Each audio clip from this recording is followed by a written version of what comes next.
Hey guys, it's your girl Victoria back to you with another review of Married at First Sight Season 14, Episode 3, called Beantown Wedding Throwdown.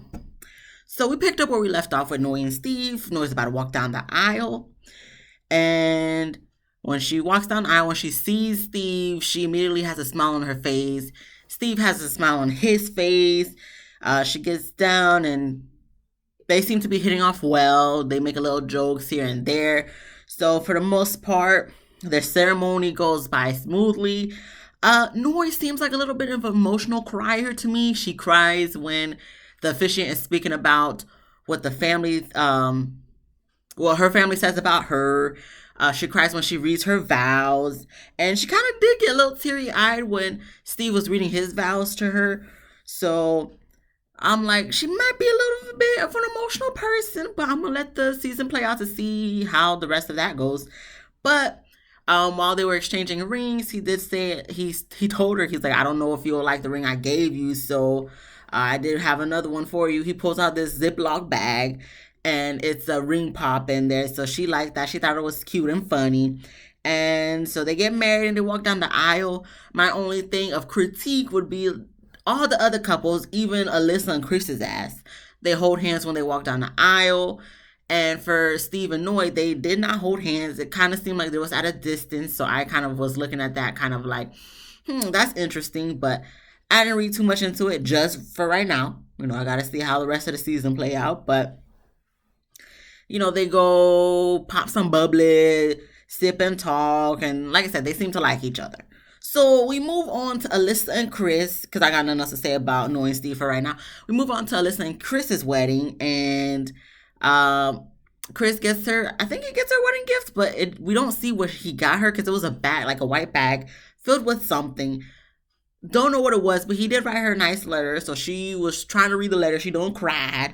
So the friend finished the letter for her. So she was crying, like leaning back, wiping her tears and stuff. So, she don't ruin her makeup and whatnot. And I'm just like, oh my gosh. Like, I don't know who I'm not going to like more, Alyssa or Mirla from last season.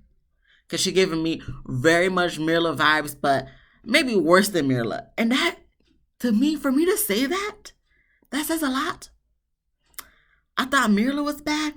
I don't think Mirla got nothing on Alyssa. It's that bad. But anywho, she's so ready. But the thing that was a red flag to me, she already had red flags from like the past two episodes. But definitely with this episode, is like she kept constantly talking about the physical attraction is very important to her, and she can't do a guy with bad snaggle teeth, and she told the experts she don't want nobody with no snaggle teeth. And then of course producers gonna show Chris ass with some snaggle ass teeth. If it wasn't brought to our attention, like if it wasn't brought to my attention, I wouldn't have looked at Chris's teeth like the way I do right now, because now every single time, thank you producers so much, because now every time I look at freaking Chris, and if he smiles or talks, I'm looking at his damn teeth, and I'm just like, the producers did this to me, because I wouldn't really have paid attention. But now that she done brought it up, talking about he needs to have good teeth, because if he don't, she gonna be like, okay, is there a dentist in the audience or something to that effect? Is there a dentist in the audience? And of course it pans over to, Chris and his teeth. And I'm just like, producers, y'all wrong AF for that. Alyssa, you do not need to be on this show if you so much about physical attraction, knowing good, well, and hell by coming on damn Married at First Sight. It's like a hit or miss if you get someone that you're attracted to or not. Have you not watched the other 12 seasons at that point? Because the way they rolling out seasons, you probably didn't see season 13 yet, but you done seen the first 12, so you should know it's a hit or miss at this point. Anywho, but she's so ready. She's not nervous or none of that stuff. And her parents come to check in on her, and they're happy for her. So she said she's gonna walk herself down the aisle because her daddy got some back problems. He can't really walk that long or far or whatnot. So she's independent. She can do all that stuff. I'm like, good, and you need to be single too, because with your superficial ass, you do not need to be here. We don't want you here. Would I take her or Mirla? I keep having this battle with myself. I would rather take Mirla, to be honest, and that says a lot. You listen, if you watch my reviews from last season, I do not like her, Mirla, at all. But Alyssa, I don't know, man. You really, I'm looking at you like, girl.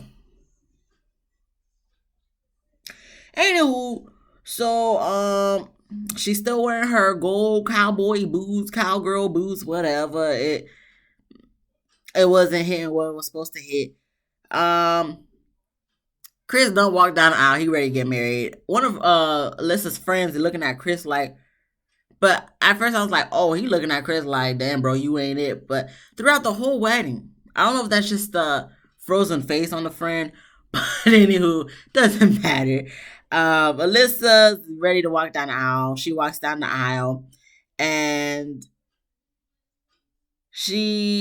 oh no, sorry, because I'm looking at my notes. So pretty much it goes to the commercial for dramatic effects before she walks down the aisle. Comes back from commercial, and she walks down the aisle, and she kind of cries. Her daddy kind of cries.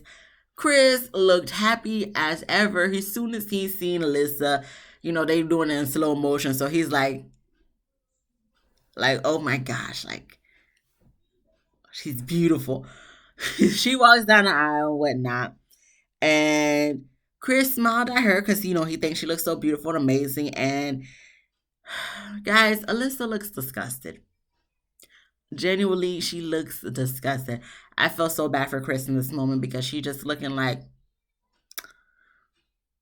with her double chin. I know I got one too, but I ain't superficial like Alyssa's ass. So she looking so dissatisfied with her double chin ass, Botox lip ass.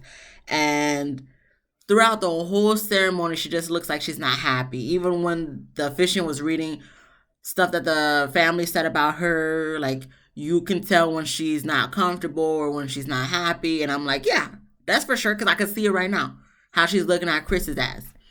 But anyway, the ceremony surprisingly goes well. She did say in the confessional before she walked down the aisle that no matter what, she was going to go through with the ceremony and the wedding, and we're going to have to see what happens from there to see how long she's going to stay in it or whatnot. But she hopes she could be married for the long run, but she needs to have that physical attraction. Anywho, like I said, the ceremony goes okay, I guess. She did allow him to kiss her, so I guess that's a plus for Chris. And after the ceremony, when they're walking down the aisle, they were holding hands, unlike Noy and Steve. However,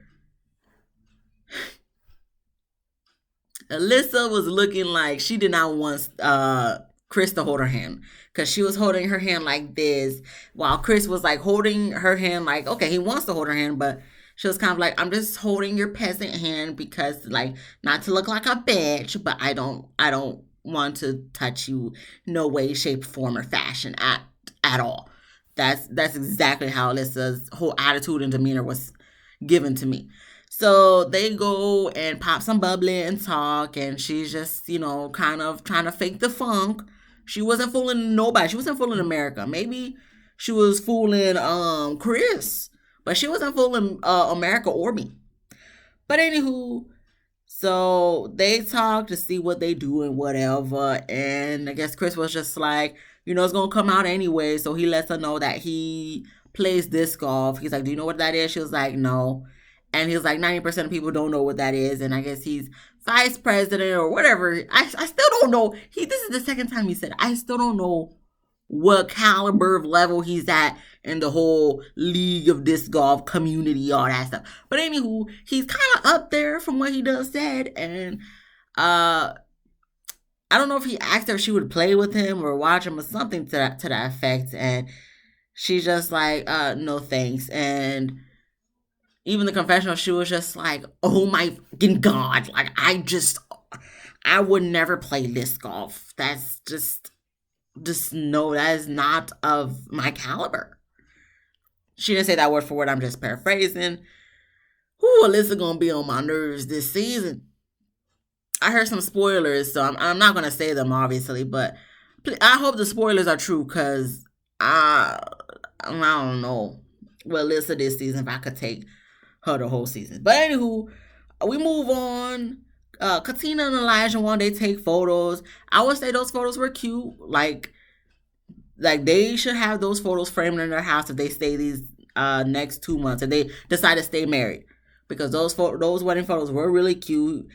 And I noticed that out of all the couples, Katina and Elijah one were kissing the most. So I'm like, okay, is that promising? Not really, but I'm hoping the best for them. So we move on to Alyssa and Chris again. They taking pictures, and you could just tell Alyssa's not feeling Chris at all whatsoever.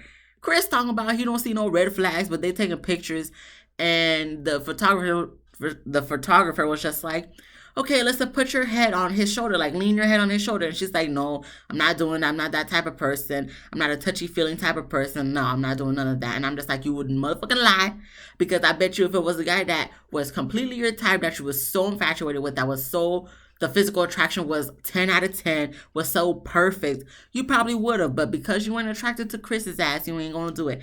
Listen, I'm not knocking you for not wanting to do something you don't want to do, Elizabeth. At the same time, I'm just looking at you and I'm just like, why the fuck are you on this show? You do not need to be here. You should be on Unmatchables.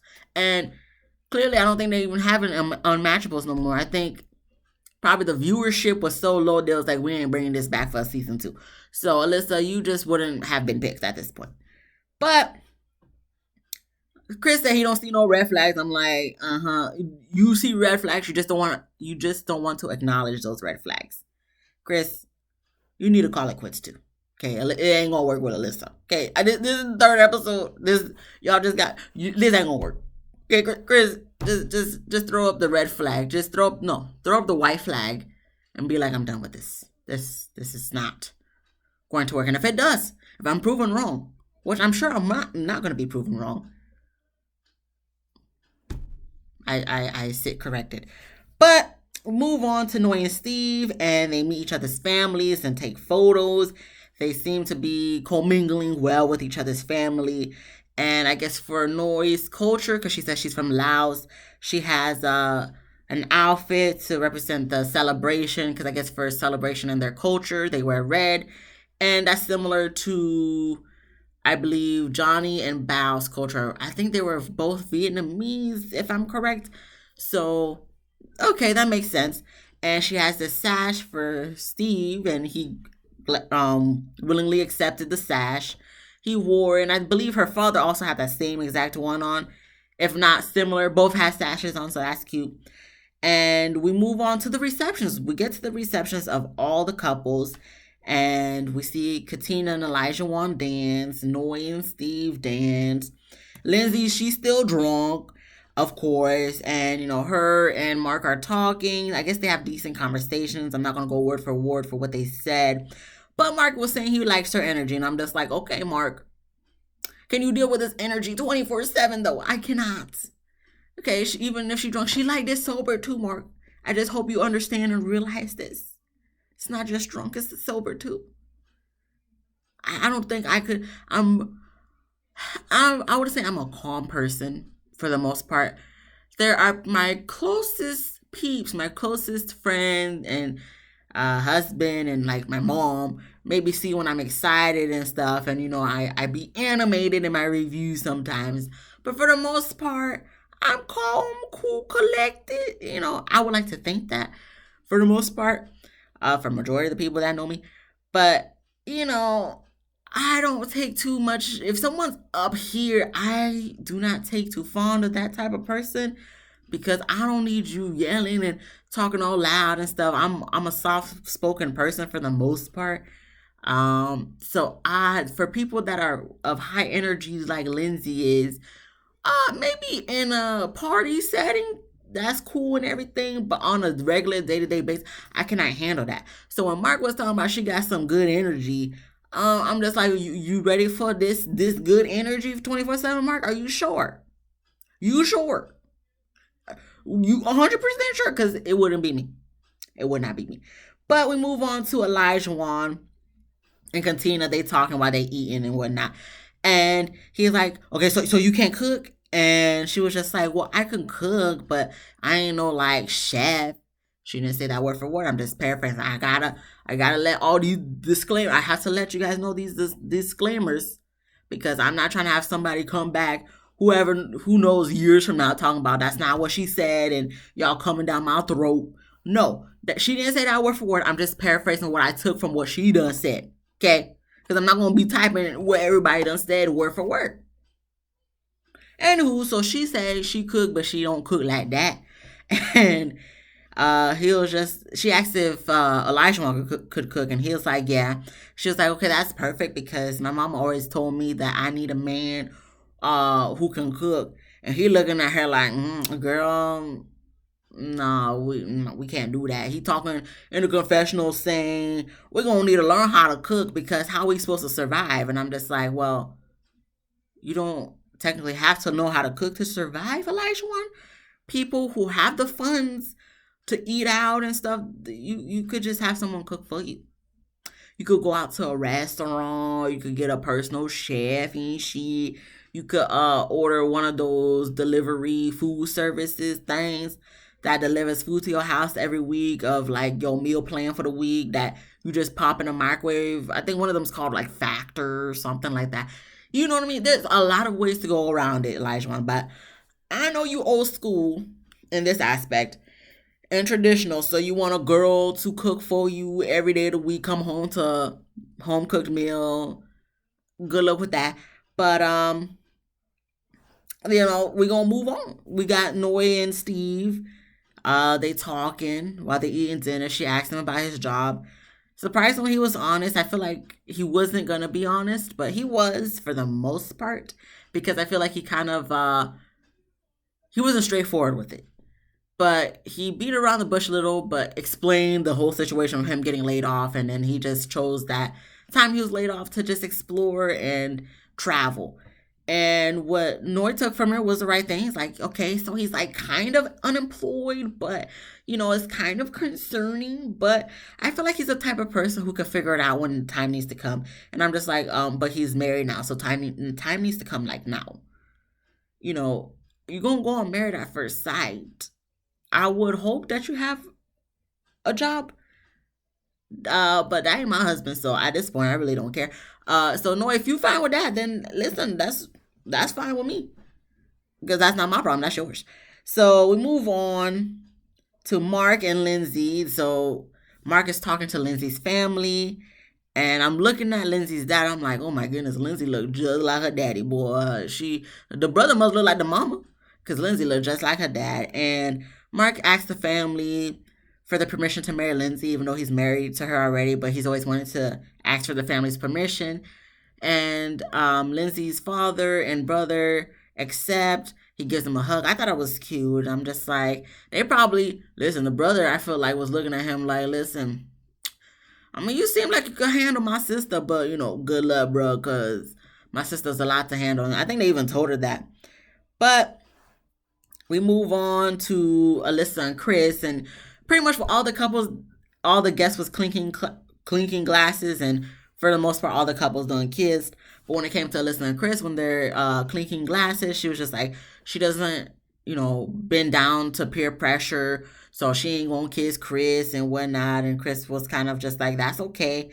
And he says in the confessional that he's not sure if she's feeling him, but he likes her, and he doesn't necessarily have a type, but if he were to have a type, she's his type. And I'm like, are you sure, Chris? Or are you just saying this just to make, boost up your wife? Because she ain't really nothing to look at.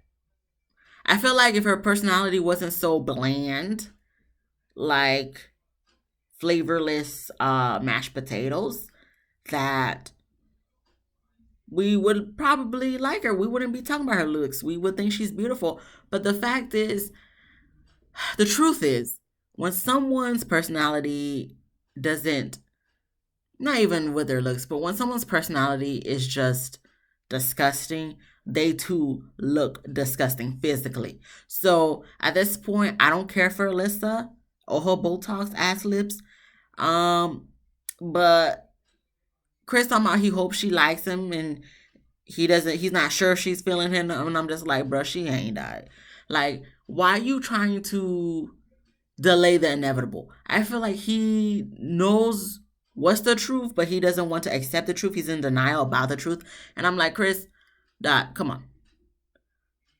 if I'm how many miles away from where this took place, Boston. Okay, I'm not Boston, nowhere near Boston. And if I could see that through the camera lens, why couldn't you see that and it's in front of your face? I know you want to be married and stuff, Chris, but listen, she ain't it, bro.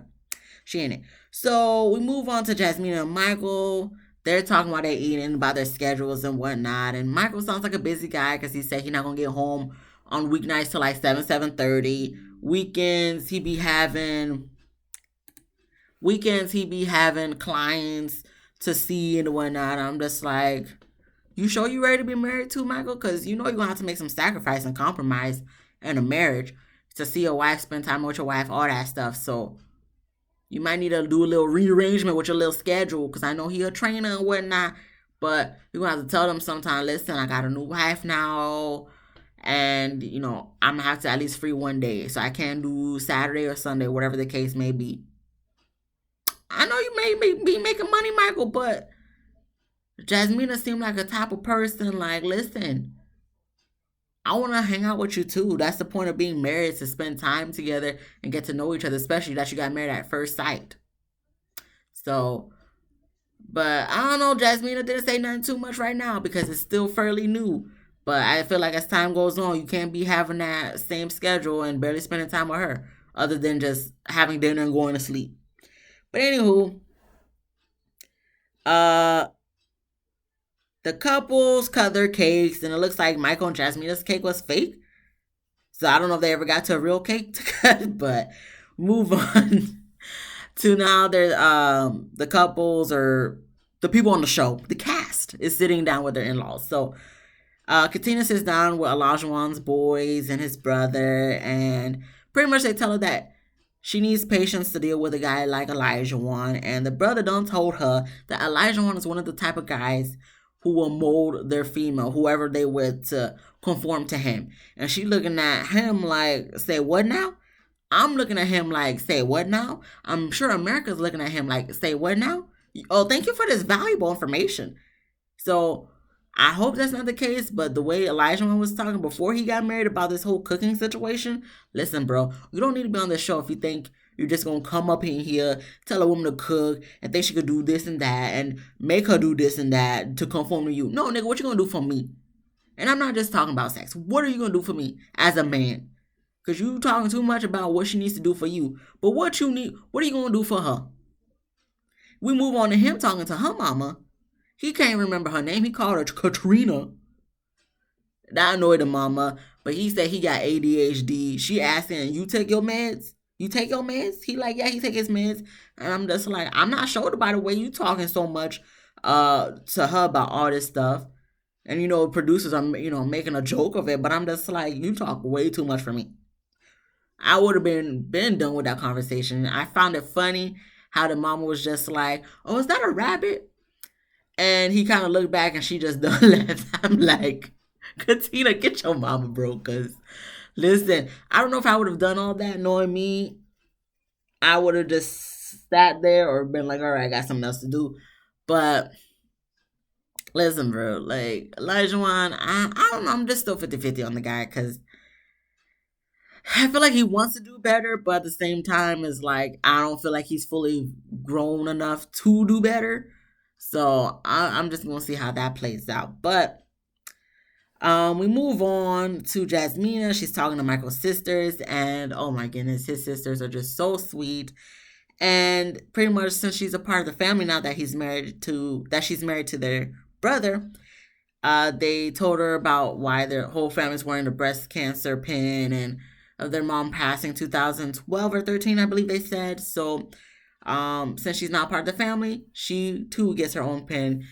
And I just thought that was the sweetest. I just love a family that's so open to getting to know someone and welcoming others into their family until the person gives them a reason not to. So I feel like that's the type of person I would be as an in-law. And I hope my sister's-in-law sees that. Because I be trying. I really do. They may not want to talk to me, but I be trying. But anyway, she accepts the pin, of course, and Michael sits with what I put? Michael sits with Jasmina's. I put Katina. Jasmina's mom and her stepdad. And of course, the mom asked what's his intention for her daughter. What's his intention for her daughter? And that's the same thing Katina's mom asked Elijah one too. But he gives some spiel about what he can do, what he gonna be for her and whatnot. It sounds cute or whatever. And the stepdad trying to say something about, just let her do whatever.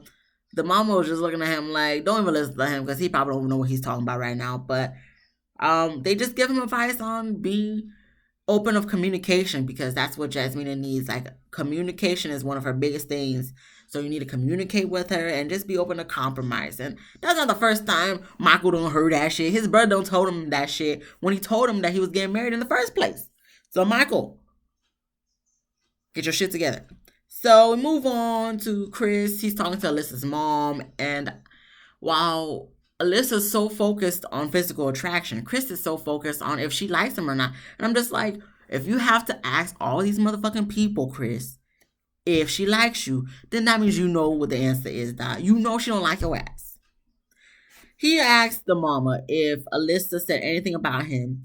At first, the mama was like, no, but then she was just like, when she danced with her, she told Alyssa she likes Chris, and Alyssa said she liked Chris too. And he was like, oh, really? Did she? Okay, so if she says anything else about me, you gonna tell me? And she's like, yes. Girl, stop lying to that man. The mama need to stop lying to the man. Alyssa's not really necessarily lying to the man, but to have Chris kind of like not like Chris, you seem like a nice guy. That just, bro, she don't like you, bro.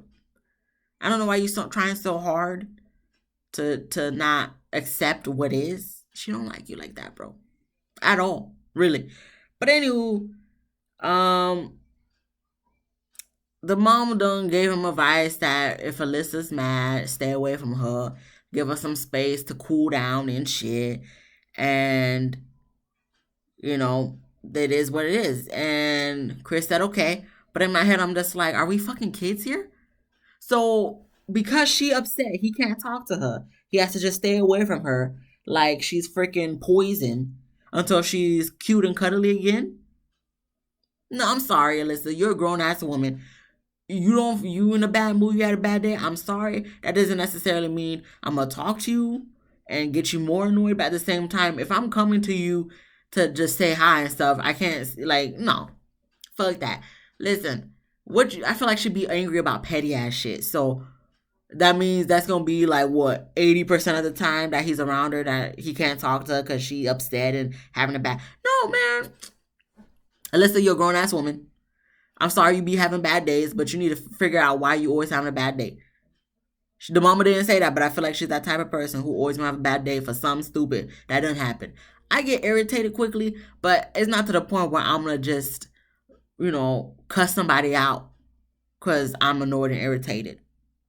I mean, sometimes. It just depends. But I'm not to the point where I have a bad day, you can't come talk to me, approach me. If I'm mad at somebody another person comes to talk to me, I'm not going to be an asshole to that other person because they don't got nothing to do with the situation of why I'm mad with that person. Whatever. Let's talk to his people, his friends, his groomsmen, and they asked her what was her first impression of Chris, and she couldn't answer. She was just like, he's friendly. One of the friends was just like, this bitch right here, man. And I feel like they bashed Chris a little bit because they were saying, if he comes off as condescending, it comes from a good place. He's overbearing. When he's right. When you're wrong, you're wrong. And of course, she's not liking what she hear. And I'm just like, why y'all doing this? I don't understand why some families love to just say all the negative stuff about their friends and family. I feel like if I were to say anything negative, it'll be about funny stuff like, don't feed him no spinach, no broccoli, cauliflower, because, his flatulence is going to be a little vocal. Like, stuff like that. I'm not going to be like, oh, yeah, he's a dickhead, dickwad. He always loves to go tit for tat. And like, no, that's something for you to find out. You don't know who came on this show, so you have to find out by your own self. Unless you would have asked me anything, And even if then, I'm not gonna go down a whole damn list of all the dude's freaking flaws. But she wasn't liking what she was hearing. I'm just like, well, you trying probably looking for any excuse you can to leave this marriage anyway. So here you go, Alyssa. Bye. We move on. The receptions continue, and we see a Michael and Elijah Wan. They're dancing for the wives to get the little guard on their legs and thighs and whatnot.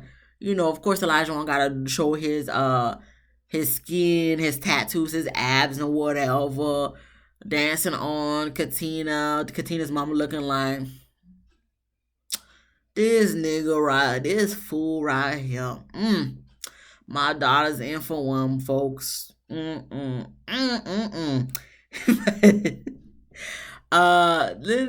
she talked too damn much. She talking to Mark's female friends. I didn't take anything that what they were saying in there because I just felt like Lindsey was just talking just to talk. Chris talks to Alyssa's friends, and here I go again with saying Chris is just too worried about if Alyssa likes him because he asked the friends, "Do you think she likes me?" And of course they're gonna be like, "Oh yeah, she likes you, of course." You know, just don't be so concerned about her the way she's acting now. You know, she takes a little bit of getting warmed up to, but you know, she's not really a touchy feely type of person. And Chris was like, "Is that always, or you know, just in the beginning?" And it was like, "Oh, just in the beginning, just in the beginning." You know, they just try to give him advice, and I'm just like, "Yeah, bro." The friends are really trying to give you hope for Alyssa's ass, but yeah, bro. I seen from the moment she laid eyes on you, guys, it's not gonna work. I'm sorry, Chris. It just ain't gonna work, bro. And that's okay. You don't need it anyway. You can find somebody else. Why don't you find someone in the disc golf community? Ain't no females in the disc golf community. None whatsoever. Okay, whatever. That's for you to figure out on your own stuff. But so yeah, they just tell him all these bunch of lies and shit, and I'm just like, I feel so bad for you, Chris. So Steve goes talk to Noy's brother. The brother brings up the whole like what's gonna be happening tonight, if they're gonna be having sex and whatnot. Steve was just like, no, he ain't gonna do that. He wants to get to know the person first. And I'm just like, why does everybody say the same shit? I feel like they say everybody was just like, no, you know, we don't have to have sex on the first night. We're gonna wait it out. I wanna get to know the person and stuff. Why can't we just be honest? Listen,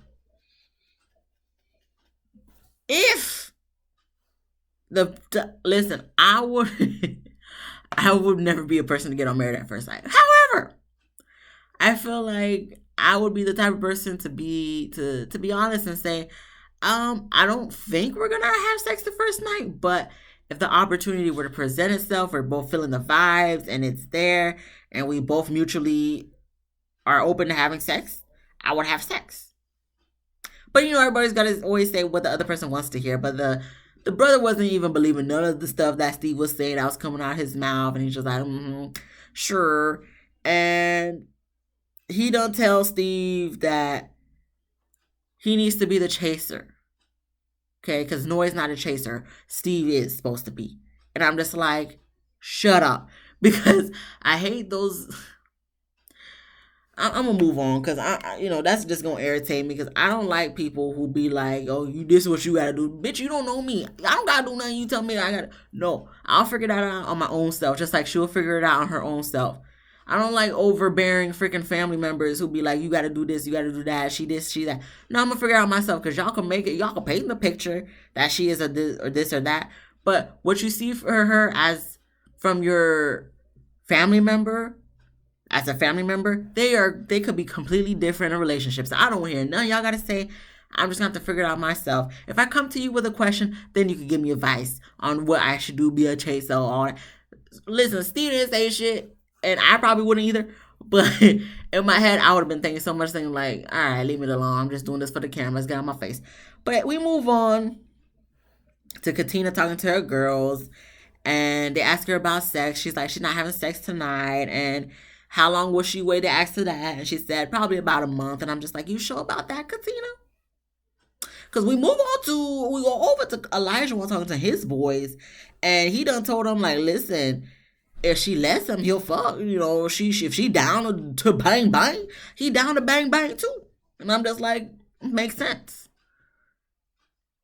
At least she moving by her pace and not yours, because you seem like you ready to go right now. Not even tonight, like later tonight, like right now, right now.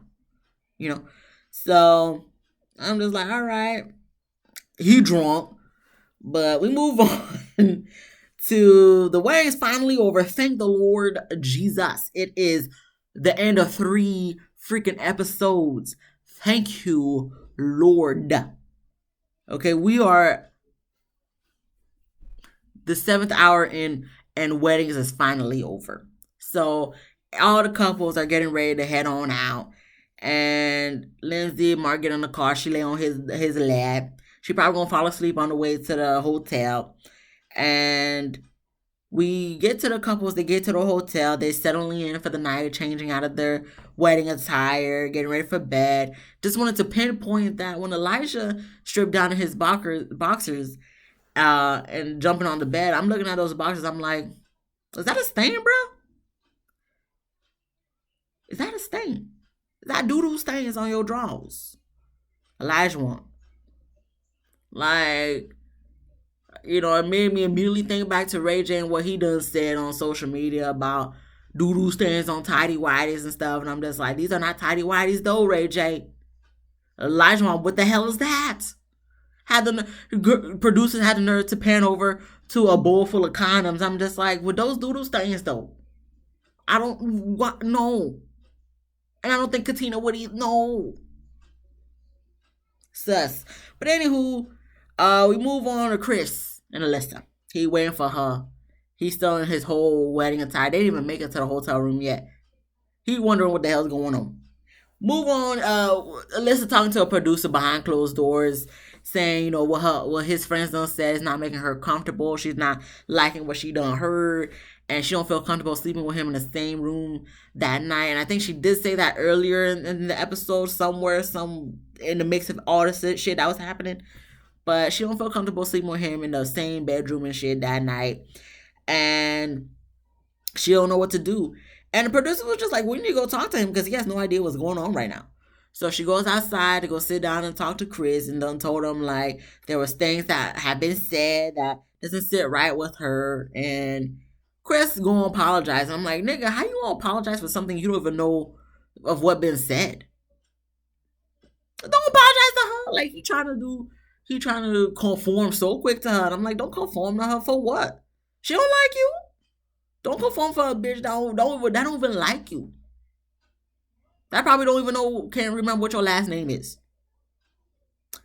But anywho, she said, he asked if there's anything he could do to make the situation right with her. She's like, she just need to go sleep on it.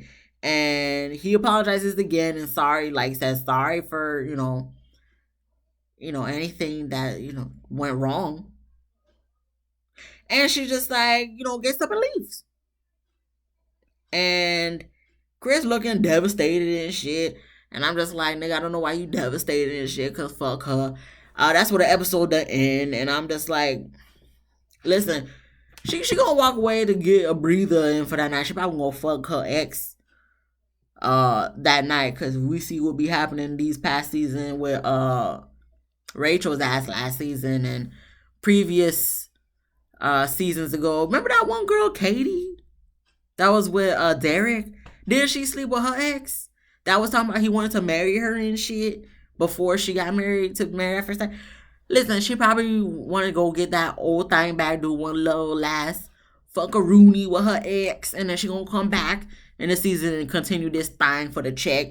Because in this season on Married at First Sight, she's still here. They go on the honeymoon and shit together and whatnot. So she gonna come back. She just needed to get a last little fuckaroonie with the ex. That's what ends, guys. I'll see you guys next week for Married at First Sight, season 14, episode 4. Let me know what you guys thought about this episode. Ain't nothing really much to say because it's weddings. But finally finished with the weddings. We ready for the honeymoon at this point. Married at First Sight, please. Can we stop this? Please. But thank you guys so much for watching. I'll see you next week. Bye.